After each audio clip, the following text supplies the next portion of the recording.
சிறப்பான முறையில் நேற்று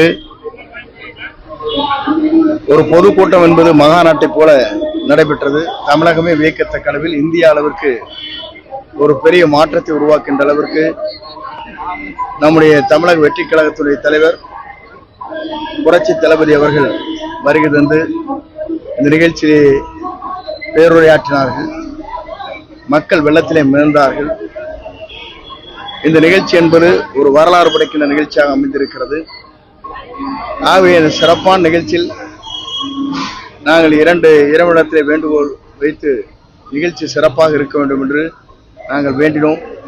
அதன் அடிப்படையில் விஜயமங்கலத்தில் இருக்கிற விஜயபுரி அம்மன் கோயில் அங்கே தரிசனத்தை செய்துவிட்டு இங்கே ஆஞ்சநேயருடைய நன்னாளாக இருக்கின்ற நாளில் இங்கேயும் அதற்கு வழிபாடு செய்ய வேண்டும் என்று முடிவு செய்து சிறப்பான நிகழ்ச்சி நடைபெற்றதுக்காக வழிபாடு செய்யப்பட்டிருக்கிறது என்பதை மகிழ்ச்சியோடு தெரிவித்துக் கொள்கிறேன். நன்றி.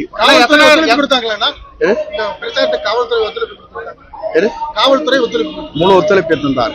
மொத்தம் எத்தனை பேர் வந்திருப்பாங்க கூட்டத்துக்கு? ஒரு குறைஞ்ச 1,00,000 பேர். 1,00,000 பேர் வந்திருப்பாங்க. தாவேகா தலைவர் விஜய்க்கு நீங்க செங்கோல் பரிசு வச்சிருக்கீங்க. அதனுடைய என்ன சொல்ல விரும்புறீங்க? வெற்றி ஒவ்வொரு ஆண்டும் ஒவ்வொருக்கு செங்கோல் கொடுப்பது என்பது புரட்சி தலைவர் அம்மாவுக்கு செங்கோல் கொடுத்தார்கள். அதே போல பெரியார் மண்ணிலே இன்றைக்கு உரையாற்றி இருக்கிற அவர் கையிலே செங்கோலை தந்து நாளை ஆட்சி பீடத்திலே செங்கோல் ஆட்சி நடைபெற வேண்டும். சிறந்த ஆட்சியை தமிழகத்திலே தர வேண்டும். மக்களால் முதலமைச்சராக வரப்போகிற அவர் கையிலே ஒப்படைத்தேன்.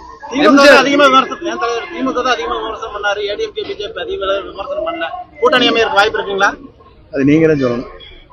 எம்ஜிஆர் அண்ணா முகமூடி போட்டு வந்தாலும் ரெட்டலைக்கு போறவங்க மாத்தி போட மாட்டாங்கன்னு சொல்லி ஜெயக்குமார் ஒரு அறிக்கை. ஒவ்வொருவருடைய கருத்துக்கள் இருக்கிற அந்த கருத்திற்கெல்லாம் பரிமாற முடியாது, பதில் சொல்வது இயலாத சூழ்நிலை.